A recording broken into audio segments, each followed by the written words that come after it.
Oy, Ivana, sino yung napakagwapong lalaki na bungaran ko nung naghatid ako sa sa mansion na pinagtatrabahuhan mo? Ang gwapo niya talaga, swerte mo rin no? At nakarga pa ka talaga sa likod niya. Biglang sabi ni Jasmine habang kumakain sila. Nagulat siya sa naging sabi nito dahilan para halos manunok na ng lahat ng tinapay na kinakain niya ngayon. Anong tinutukoy nito? Wala nga siyang alam sa sinasabi nito. Nandito sila ngayon sa cafeteria dito sa paaralan. Kumakain sila at magharap silang tatlo ngayon ni Cora at Jasmine sa may kaliitang table doon. Ha? Ano yung sinasabi mo? Wala naman ako natandaan o nalasing ako Naguguluhan namang sagot nito. Inatid mo pala si Ivana. Akala ko ba dun siya natulog sa bahay ninyo? Sabi naman din ni Cora.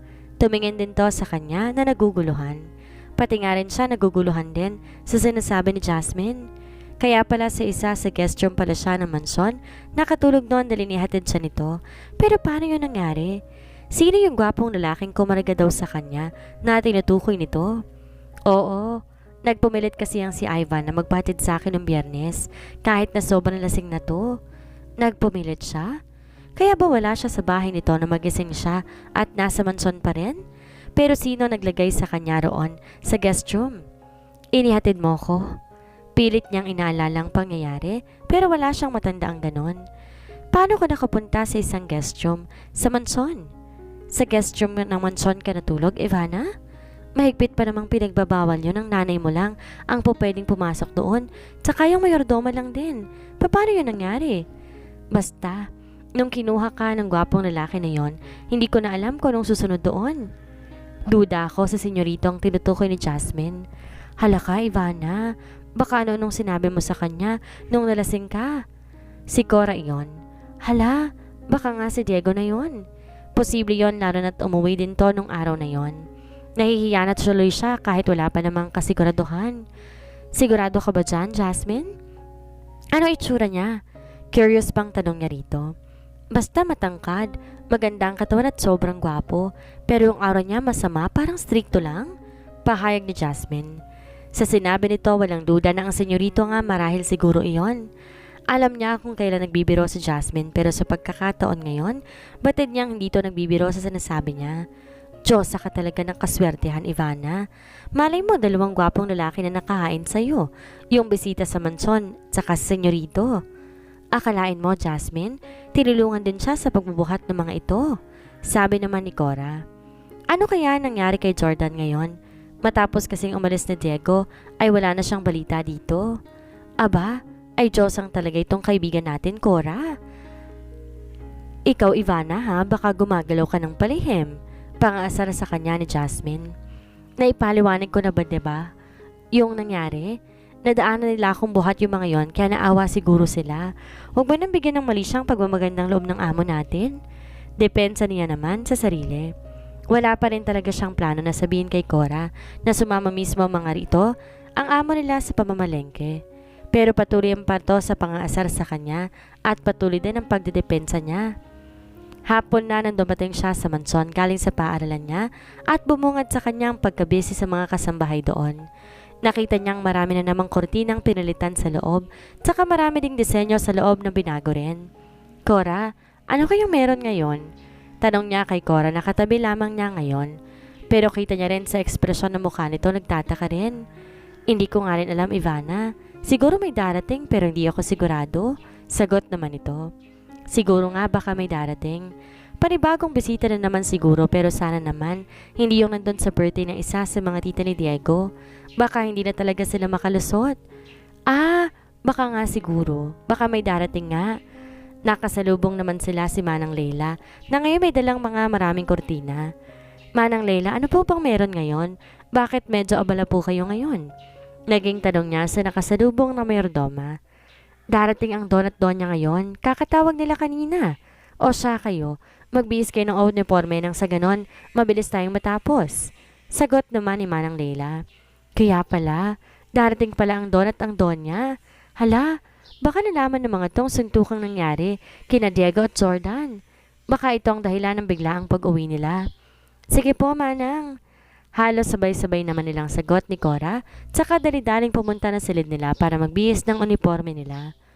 Nang matapos sa pagbibihis naman sila, agad din silang tumulong sa gawain sa mansyon.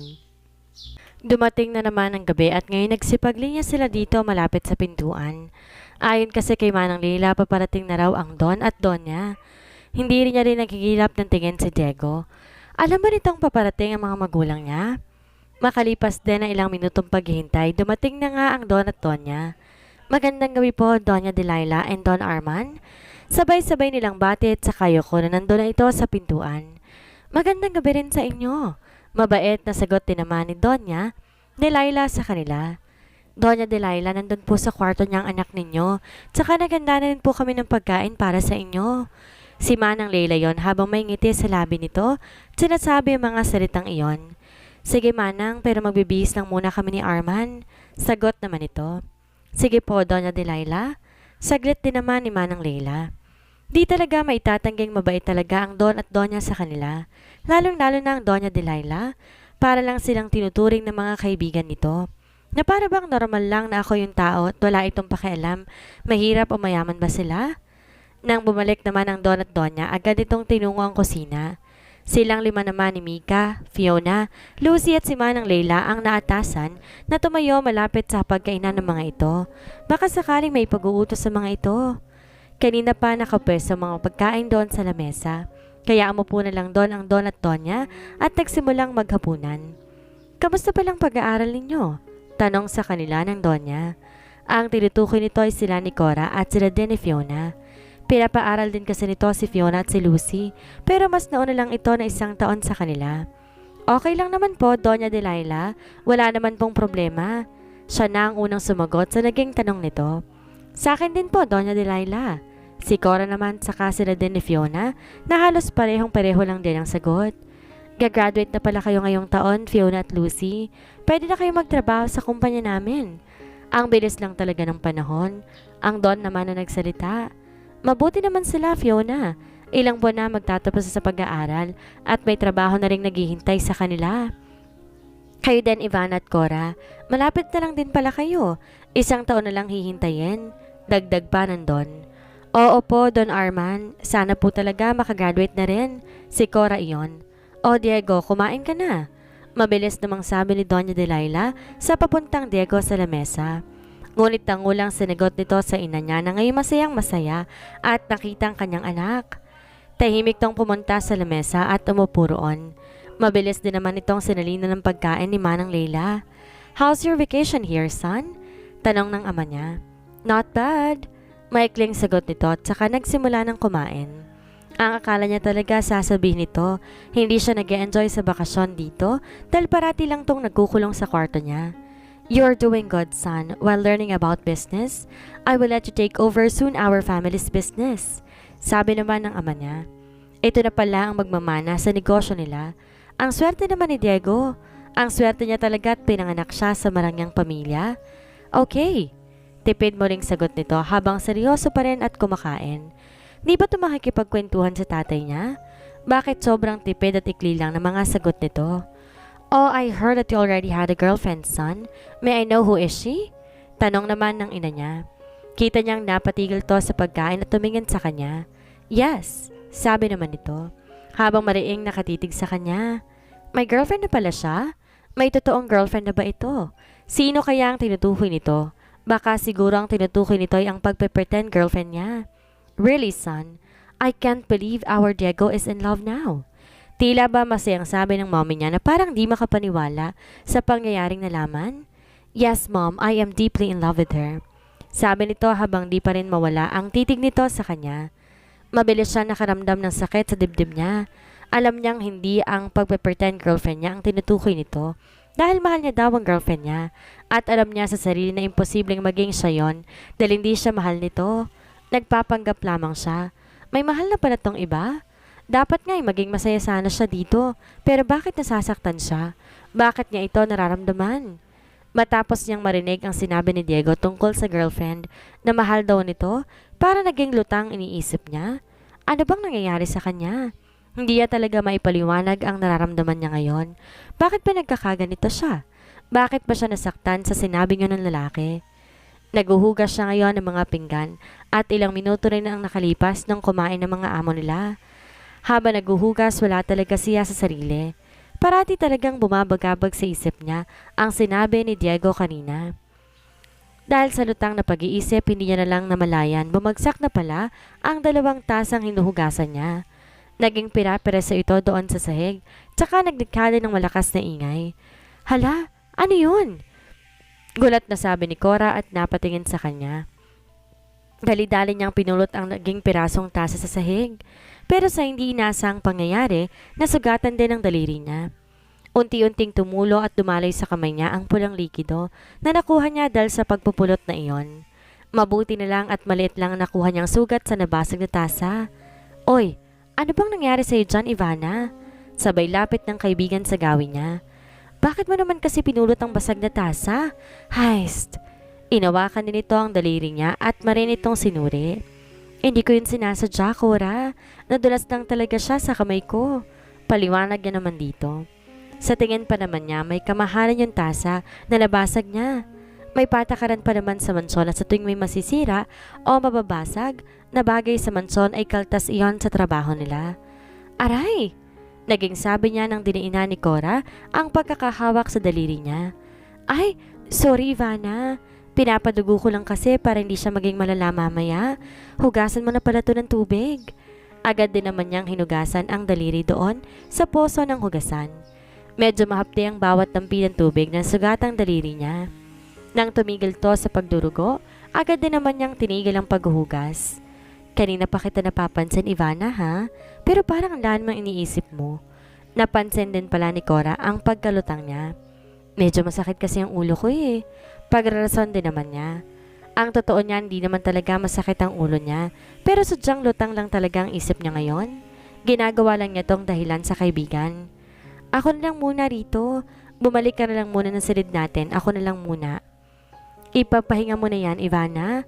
Wag na. Kaya ko naman eh. Sigurado ka? Tumango naman siya rito.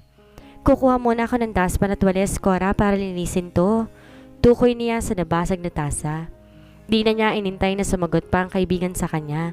Agad na siyang naghanap ng daspan at wales para malinis ng nabasag niyang tasa. Sobrang tulis ba naman kasi ang pagkaperaso nito kaya hindi pwedeng basta-basta pulutin lamang. Ngunit wala siyang nahanap na walis at taspan na malapit sa kusina kaya't nagdesisyon siyang pumunta doon sa living room. Habang naglalakad siya papunta roon, di niya rin inaasahan na makakasalubong din niya si Diego. Kapag minamalas ka ba naman? Ivana, sabi nito. Teka lang po, senyorito, nagmamadali po ako. Mabilis na sabi niya. Tsaka aalis na sana nung hawakan ito ang kamay niya, pero mabilis din niya iyong hinablot. Dahilan para mapunta ang hawak nito sa daliri niya at mahawakan yung nasugatan kanina. Aray! Napadaing siya sa sakit. Ano ba, senyorito? Galit na sabi niya rito. Naiinis pa rin siya rito dahil sa sinabi nito kanina na may girlfriend na raw ito. Wala siyang pakialam kung bakit siya naiinis basta nakaramdam talaga siya nito. What happened to your finger, Ivana? Nagtatakang tanong nito sa kanya. Wala na po kayong pakialam doon, senyorito. Amo lamang po kita. Please mind your own business. Kung may makarinig lang siguro ng pagtrato niya sa amo nila, magtataka talaga ang mga ito. Pinagalitan ba naman kasi ng di hamak na maid ang amo nito? What the shit? Are you still mad at me, Ivana? Nagtatakang tanong nito sa kanya. Hindi ako galit kaya bitawan mo ko dahil nagmamadali ako. Kahit sabihin niyang hindi siya galit, ay iba pa rin ang tono ng pagsasalita niya. Akmang aalis na naman ulit niya ang hawak na naman ito, ang braso niya kaya't napatingin siya rito. I knew it, Ivana. You are still mad at me. Bumuntong hininga siya ng malakas. Alam mo naman pala bakit ba pa tinatanong? Pamimiloso po niya rito. Still hindi pa rin kita bibitawan ngayon. Ano pa ba ang gagawin ko para hindi ka na magalit sa akin? Nagtatakang tanong nito sa kanya. Bitawan mo nga ako, senyorito. Sinungutan na naman niyang muli ang sariling amo. I won't. Yun lamang ang naging sagot nito. Hindi ka pa rin ba makikinig sa sinasabi ng iba, Diego, ha? Hindi sa lahat ng pagkakataon ikaw masusunod. Nakakasakal na rin yung ugali mo. Hindi porket amo kita, ikaw na lang parating susundin ko. Makinig ka naman sa sinasabi ng ibang tao. Nakakainis ka na, puwisit ka? Nagulat siya sa kanyang sarili. Nakakapagmura siya dahil sa inis niya para sa lalaki. Kita niyang gulat ito sa naging reaksyon niya. Pati nga rin siya gulat din sa sarili niya. Di kailanman nagmumura si Ivana. Dala ba ito sa hindi may paliwanag na nararamdaman niya para kay Diego? Inis ba ito? Hindi. Galit? Hindi rin. Hindi niya talaga may paliwanag ang nararamdaman. Binitawan siya ni Diego kaya kinuha niyang pagkakataon na yon para umalis sa gawin nito at ipagpatuloy ang paghahanap ng walis at taspan. Wala na rin naman siyang may harap na mukha para sa lalaki. Mabuti na lang talaga at nakahanap siya ng walis at taspan doon sa gilirang parte sa living room. Pero may parte pa rin sa pagkatao niya na nagsisisi na minumura niyang lalaki kanina. Ano ba kasing nangyayari sa kanya? Hindi na niya talaga may paliwanag ang nararamdaman niya ngayon. Bago sa sarili ang pakiramdam na to. Basta ang alam niya lang nasaktan siya sa sinabi ni Diego na may girlfriend na raw ito. Nainggit siya sa babaeng girlfriend nito at saka baka nagsiselos? Nagsiselos? Baka nga. Naiinggit ba siya o nagsiselos? Ito ba ang nararamdaman niya? 2 araw nang nakakalipas nung minura niya si Diego. Aaminin niya na kokonsensya talaga siya sa ginagawa niya. Hindi pa rin sila muling nagkita dito sa mansyon dahil ginagawa talaga niya ang lahat para lang hindi ito makasalubong. Bakit ba siya nagkakaganon? Dapat nga maging masaya siya para dito. Pero bakit iba ang nararamdaman niya? Bakit ba kasi siya nasasaktan?